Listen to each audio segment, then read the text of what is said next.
Assalamualaikum warahmatullahi wabarakatuh.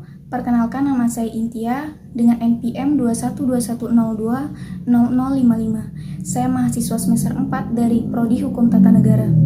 Jadi, tujuan pembuatan video saya kali ini yaitu untuk memenuhi tugas pertemuan ketiga dari mata kuliah Filsafat Hukum Islam, yaitu mempresentasikan materi yang berjudul Pendekatan Filsafat Hukum yang meliputi ilmu hukum dan ilmu sosial dengan dosen pengampu Bapak Dr. Hervin Yuki Pradikta MHI. Jadi pada materi kali ini saya akan membahas 4 hal pokok mengenai ilmu hukum, ilmu filsafat sosial, perubahan hukum dan sosial, faktor yang memengaruhi terjadinya perubahan sosial. Langsung saja kita masuk kepada pembahasan pertama, yaitu ilmu hukum. Filsafat hukum merupakan bagian khusus dari filsafat pada umumnya, yang berarti filsafat hukum itu hanya mempelajari hukum secara khusus saja. Secara sederhana dapat dikatakan bahwa filsafat hukum adalah cabang filsafat, yaitu filsafat yang mempelajari hakikat hukum.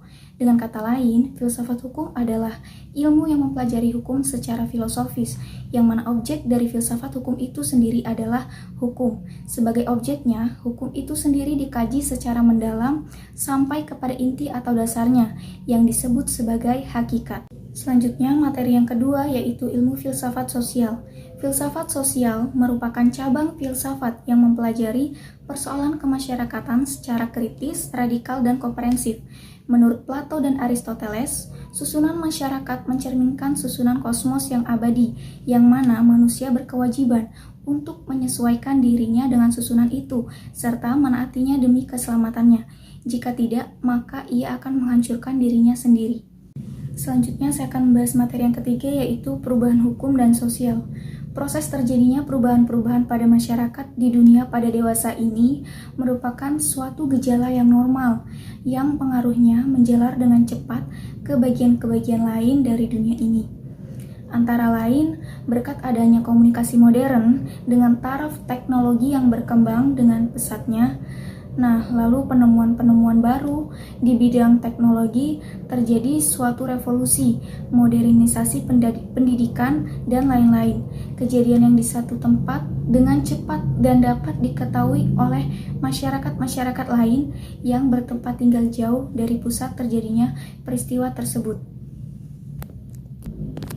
Nah, perubahan-perubahan dalam masyarakat dapat mengenai nilai-nilai, kaidah-kaidah, pola-pola perilaku, organisasi, struktur lembaga-lembaga sosial, stratifikasi sosial, kekuasaan, interaksi sosial, dan lain sebagainya.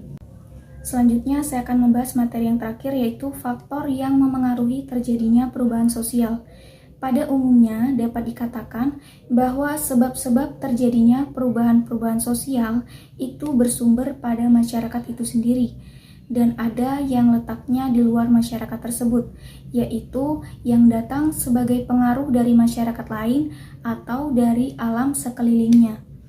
Sebab-sebab yang bersumber dari masyarakat itu sendiri adalah antara lain itu bertambah atau berkurangnya penduduk, penemuan-penemuan baru, pertentangan yang terjadi, revolusi. Suatu perubahan sosial dapat bersumber pada sebab-sebab yang berasal dari luar masyarakat tersebut.